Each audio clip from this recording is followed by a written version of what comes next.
Tidak ada satu orang pun yang dapat memprediksi sebuah masa depan dengan pasti. Masa depan adalah sebuah misteri yang tentu memiliki rahasia tersendiri.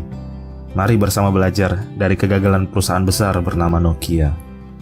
Perlu kita ketahui, siapa yang menang hari ini belum tentu menang di masa depan. Dan siapa yang senang hari ini belum tentu juga berbahagia di hari kemudian. Mungkin inilah yang terjadi pada sebuah perusahaan bernama Nokia. Sebagian kita tentu tidak asing, terutama generasi yang lahir di tahun 80-90-an. Kita pasti pernah mendengar betapa bangganya ketika kita memegang HP Symbian milik Nokia. Terlebih ketika konsol game PlayStation masih sulit dijangkau, HP N-Geek masih menjadi primadona untuk main game. Semua mas counter nyuruhnya beli Nokia pokoknya. Nokia didirikan pada tahun 1865 di Finlandia. Perjuangan panjangnya lebih dari 100 tahun dinyatakan selesai ketika pada tahun 2013 bertekuk lutut di tangan Microsoft. Nokia telah diakuisisi oleh Bill Gates dan kawan-kawan.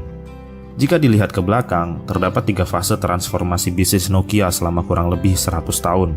Pertama, perusahaan ini didirikan sebagai perusahaan karet, kemudian berubah menjadi perusahaan kabel, dan kemudian berubah lagi menjadi perusahaan telepon seluler. Dan dari telepon seluler menuju ke era smartphone atau ponsel pintar.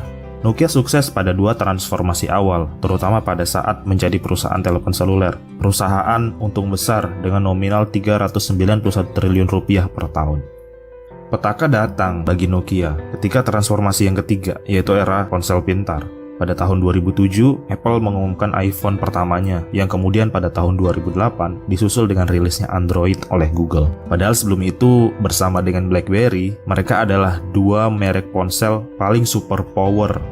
Keadaan berubah drastis, pasar mulai tidak tertarik dengan Nokia. Bahkan menurut survei yang dilakukan Jia dan Yin dalam jurnalnya analisis penurunan Nokia dari perspektif pemasaran, bahwa saat itu pengguna Nokia akan beranjak mengganti ponsel mereka dengan Samsung, yaitu sebanyak 35%, Apple 16%, Huawei 14%, dan sisanya ponsel lain.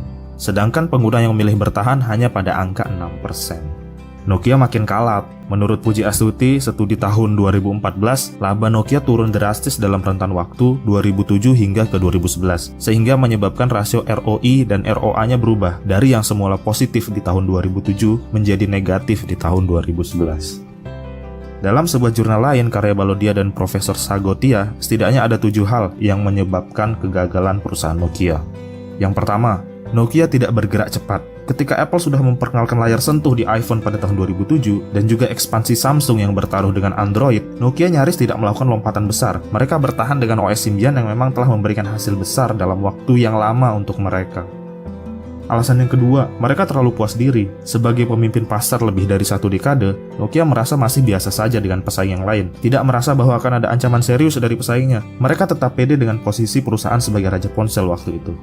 Alasan yang ketiga, kurangnya inovasi produk. Ketika Samsung mengeluarkan seri terbarunya hampir setiap tahun, Nokia masih mengandalkan ponsel seluler lamanya. Bahkan ponsel tersebut masih saja tidak dibekali kamera depan dan bahkan tidak memiliki fitur 3G. Padahal masyarakat global saat itu sudah berada di ambang fase 4G. Pun ketika sudah mengambil langkah bersama Lumia atau Microsoft, mereka tidak membuat produk yang benar-benar menarik dari bahasa segi desain. Alasan keempat, kegagalan Symbian dan kesalahan sebuah keputusan. Symbian tidak benar-benar diterima pasar karena Symbian adalah sistem yang tertutup, di mana tidak memberikan celah bagi para pengembang untuk masuk ke sistem yang ada di dalam Nokia. Hal ini yang menjadi pembeda terutama dengan Android. Lompatan besar dilakukan pada tahun 2011 dengan memilih Windows Phone. Pemilihan ini didasarkan pada keinginan Nokia untuk memaksa perbedaan dengan pesaingnya. Pemilihan ini justru bertolak belakang dengan keinginan. Kondisi perusahaan yang sedang turun, ditambah kenyataan bahwa Windows Phone merupakan OS baru, produk mereka lagi-lagi tidak dilirik oleh pasar. Alasan yang kelima, Nokia termasuk lamban menyenangkan konsumen di kalangan ponsel pintar. Ponsel pintar, utamanya Samsung, bergerak sejalan dengan perkembangan Android. Mereka tahu betul bagaimana menangkap keinginan pasar dengan cara mengembangkan aplikasi-aplikasi yang berguna dan cepat dalam rangka menyenangkan konsumen. Ini yang tidak dilakukan oleh Nokia. Nyaris mereka berfokus pada hardware saat itu. Alasan keenam dan paling berpengaruh, Nokia kehilangan semua pangsa pasarnya. Ketika sudah dinyatakan KO di pangsa pasar kelas atas dengan nama-nama besar seperti Samsung, Apple, Sony, Nokia juga seakan lupa bahwa pangsa pasar untuk kalangan menengah ke bawah perlu diperhatikan dengan seksama. Tekanan di pangsa pasar ini datang dari merek-merek baru di zaman itu, sebut saja HTC, Huawei, dan ZTE. Nokia lupa menyadarinya dan kehilangan keduanya. Alasan yang ketujuh, Nokia gagal menonjolkan produknya di kelas flagship. Seperti yang kita ketahui, Samsung sangat berhasil dengan jajaran Galaxy seri S-nya. Kemudian Apple berhasil dengan jajaran iPhone-nya. Sedangkan Nokia, mereka gagal menonjolkan seri yang menjadi andalan mereka. Dari ketujuh alasan tadi, apa sih yang bisa kita ambil dari kegagalan Nokia ini?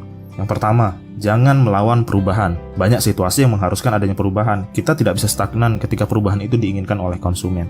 Kemudian yang kedua, tangkaplah setiap peluang, lakukan dan manfaatkan sebaik mungkin. Nokia berpeluang saat itu memilih Android, tetapi kesempatan itu dilewatkan dan berjudi dengan Windows Phone. Iklim yang kompetitif memaksa adanya inovasi-inovasi terbaru, tidak berfokus hanya pada pengembangan perangkat keras.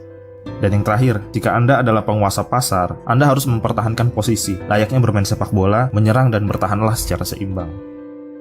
Baiklah, sekian dulu video kali ini. Terima kasih buat teman-teman yang sudah menonton. Saya sangat mengapresiasi jika teman-teman klik tombol like dan subscribe channel ini. Sampai ketemu di video selanjutnya.